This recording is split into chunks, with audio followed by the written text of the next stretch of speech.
Muhammad formed a type of prostitution called Mut'ah. Actually, it's Zawaj al-Mut'ah. Now, what does that refer to? According to chapter 5, verse 87 of the Quran, Allah allowed certain pleasures to Muslims that the hadith explains include the following.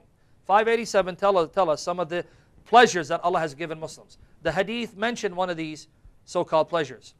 Muhammad allowed his companions to contract what he called temporary marriage, where they would meet a woman and tell her, look, I want to marry you for a period of time, 3 days, 2 days, even an hour, and I'm going to give you a sum of money, and when the time has expired, when the time is up, I'll divorce you. Do you accept?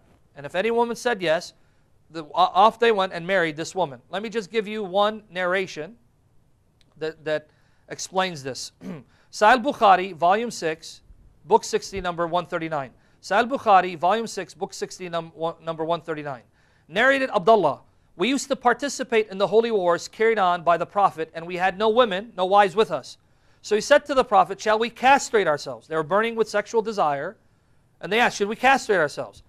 But the Prophet forbade us to do that. Instead, he allowed us to marry women temporarily by giving her even a garment, and then he recited, chapter 5, verse 87, O you who believe, do not make unlawful the good things, the pleasurable things, which Allah has made lawful for you.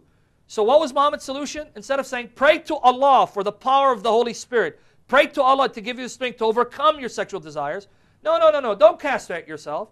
Go into the city, ask the local woman, can I marry you for a garment? And I'll marry you for 3 days, and once it's done, I'll divorce you. Sure! Now, for a lack of a better term, wouldn't you call this prostitution? There's no other term for it. It's just divinely ordained prostitution. So if you have captives, you can rape your female captives. If you don't have captives because you haven't finished the battle yet, well, you can just go get a couple of women to agree to temporary marriage. We'll marry each other for an hour or a day or something like that. What's sad is, as we've pointed out before, these teachings have practical consequences, and this is still going on. I've posted on my blog that this is still going on in Egypt. This is going on in Syria. This is going on among Syrian refugees, where their husbands are going out waging jihad. Women are at home with their daughters. They can't even feed themselves, and they're selling their daughters to wealthy Saudis for temporary marriage, mut'ah.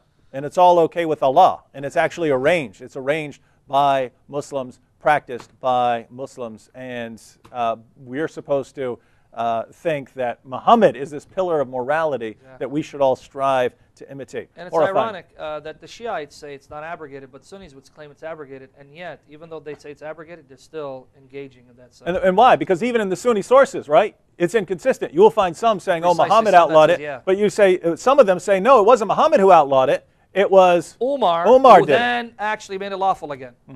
Yeah. So the point is, if you're going with the Sunni sources, you can pick and choose, and so if you want to practice mut'ah, you can certainly find justification there.